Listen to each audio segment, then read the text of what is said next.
एक तो कोई भी भूखा आपके द्वार पर आ जाता, उसको भोजन अवश्य कराइए, जैसा आपके घर पर उपलब्ध है अवश्य कराइए। और फिर उससे भी लाभ होता है। फिर बताया है कि विशेष लाभ होता है साधु संत भक्त जो भक्ति कर रहे होते हैं उनसे ज्यादा लाभ होता है। किस प्रकार कि जैसे एक तो गाय है दूध नहीं देती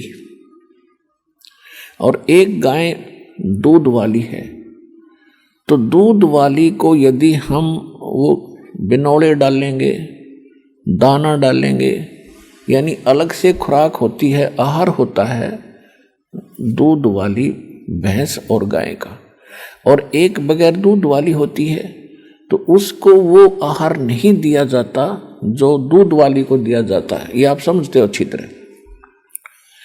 तो कहने का भाव ये है कि उसका जो आहार है वो भी देना है, क्योंकि वो भी आपकी आवश्यकता है जो दूध नहीं देती। लेकिन जो उसको आहार डालोगे, बिनौले डालोगे या कोई और खल डालोगे दूध वाली को, उससे लाभ ज़्यादा होगा, वो लाभ नहीं देगी, वो आपका आने वाले समय में फलेगी।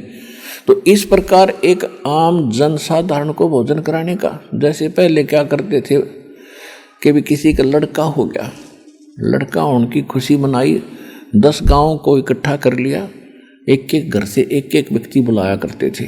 उसने कहा करते भाई 12 गांवों की यज्ञ कर दी जग, तो वो कोई जग नहीं थी, वो कोई यज्ञ नहीं थी, वो तो अपनी रोटी सभी खा रहे हैं, स्पेशल बुलाए गए, उनसे कुछ नहीं होता।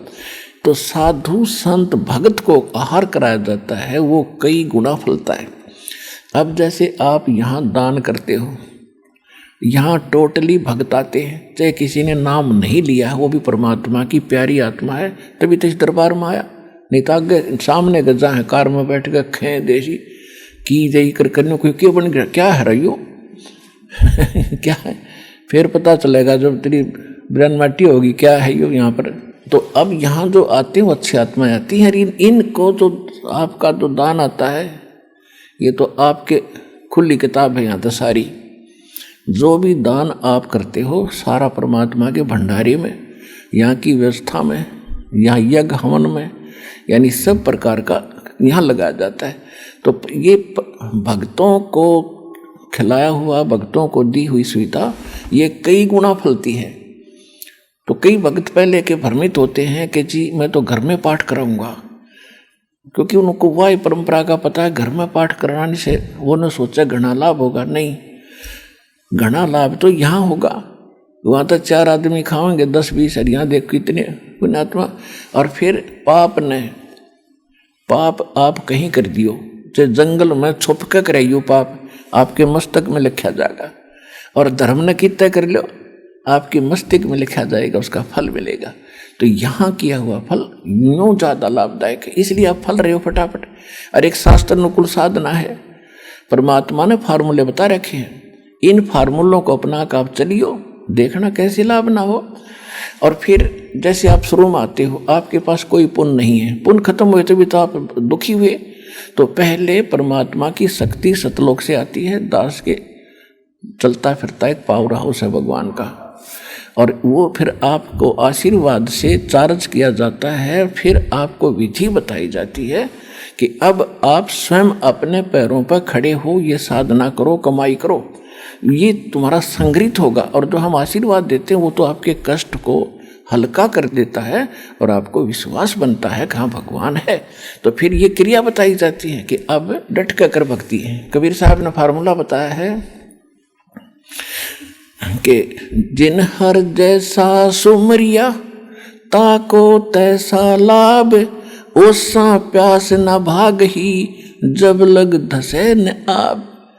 कि आप जैसे पहले हम मंगलवार का व्रत रखते थे, 5:15 का प्रसाद बांट दिया, बूंदी ले के गुलदाना, और वो धर्म हो गया, खाक धर्म हुआ। ये कहते हैं ये तो तुम ओस चाट रहे थे, प्यासे होकर के ओस चाट रहे थे।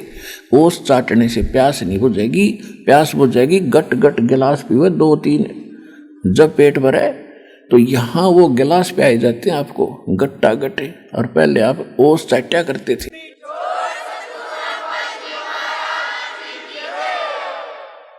गुरु बिन माला फेरते, गुरु बिन देते दान, गुरु बिन दोनों निष्फल हैं, चाहे पूछो वेद पुराण। इस पृथ्वी पर कोई गुरु नहीं, इस सतलोक आश्रम बरवाला के अतिरिक्त कोई सत्साधना नहीं। तो जहां भी कोई साधना कर रहा है बोला भक्त, वो अपना जीवन नाश कर रहा है। गीता में लिखा कि कुपात्र को दिया हुआ दान कभी नहीं फलता, सुपात्र को दिया हुआ दान तुरंत लाभ देना शुरू कर देता है। तो ये स्थान है, ये दास है वो सुपात्र, और डट कर दान करो और फिर देखना। कबीर साहब कहते हैं, चेड़ी चोंच भर ले गई, नदी न घट्यो नीर, दान दिए धन घटे नहीं, नो कह रे साहेब कबीर।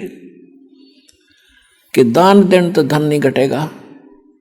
कहते मोक्ष चाहिए तो नाम जप, और धन चाहे कर दान, तो दोनों ही चाहिए अपन। तो इसलिए हमने यहाँ सारे ही कर्म करने पड़ेंगे। तो यहाँ 500 यज्ञ करवाई जाती हैं आपसे।